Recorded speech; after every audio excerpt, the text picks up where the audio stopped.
এক দশক আগেও দা-কুমড়া সম্পর্ক ছিল যেখানে, সেখানে এখন তেহরানকে বাঁচাতে অনেকটা মরিয়া হয়ে উঠেছে রিয়াদ ও আবুধাবি। এমনকি ইরান যুক্তরাষ্ট্র সংঘাতে ঘনিষ্ঠ মিত্র ডোনাল্ড ট্রাম্পের হাত ধরতেও অস্বীকৃতি জানাচ্ছে আঞ্চলিক মিত্ররা। কিন্তু হঠাৎ করেই কেন এই পরিবর্তন? ঠিক কী কারণে এখন ইরানে হামলা ঠেকাতে মার্কিন আরব মিত্ররা এতটা উতলা হয়ে উঠছেন, সেই প্রশ্নই সবার মনে।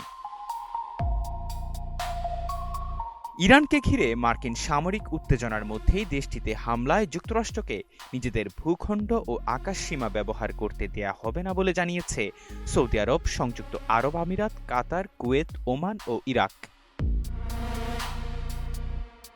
গত ৬ জানুয়ারি এক বিবৃতিতে আরব আমিরাত স্পষ্ট করেছে যে তারা ইরানের বিরুদ্ধে কোনো শত্রুতামূলক সামরিক অভিযানে তাদের ভূখণ্ড, আকাশসীমা বা জলসীমা ব্যবহার করতে দেবে না এবং কোনো ধরনের লজিস্টিক সহায়তাও প্রদান করবে না। আরব আমিরাতের ঘোষণার পাশাপাশি সৌদি আরবও আনুষ্ঠানিকভাবে জানিয়েছে যে তারা ইরানের বিরুদ্ধে কোনো সামরিক পদক্ষেপে নিজেদের আকাশসীমা বা ভূখণ্ড ব্যবহারের অনুমতি দেবে না।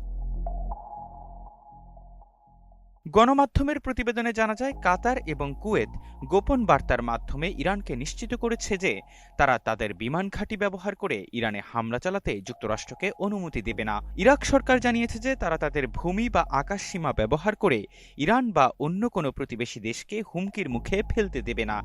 ওমানও আঞ্চলিক অস্থিরতা এবং অর্থনৈতিক বিপর্যয়ের আশঙ্কায় ইরানে হামলার উদ্দেশ্যে মার্কিন সামরিক ব্যবহারের বিপক্ষে অবস্থান নিয়েছে। উপসাগরীয় দেশগুলোর আকাশসীমা ব্যবহারের অনুমতি না মেলায় যুক্তরাষ্ট্র ভারত মহাসাগরে দিয়েগো গার্সিয়া ঘাঁটির মতো বিকল্প স্থানগুলোকে ব্যবহারের পরিকল্পনা করছে। ইতিমধ্যে সেখানে B-2 স্টিলথ বোমারু বিমান মোতায়েন করা হয়েছে। মিত্র দেশগুলোর নিরাপত্তা শঙ্কা দূর করতে এবং ইরানের সম্ভাব্য পাল্টা হামলা ঠেকাতে যুক্তরাষ্ট্র ওই অঞ্চল থেকে পেট্রিয়ট এবং থার্ড ক্ষেপণাস্ত্র প্রতিরক্ষা ব্যবস্থা সরিয়ে নিচ্ছে। পাশাপাশি জর্ডানে তাদের বিমান উপস্থিতি বাড়াচ্ছে, যা আঞ্চলিক প্রতিরক্ষায় গুরুত্বপূর্ণ ভূমিকা রাখতে পারে। এহসান আব্দুল্লাহ, নাগরিক প্রতিদিন।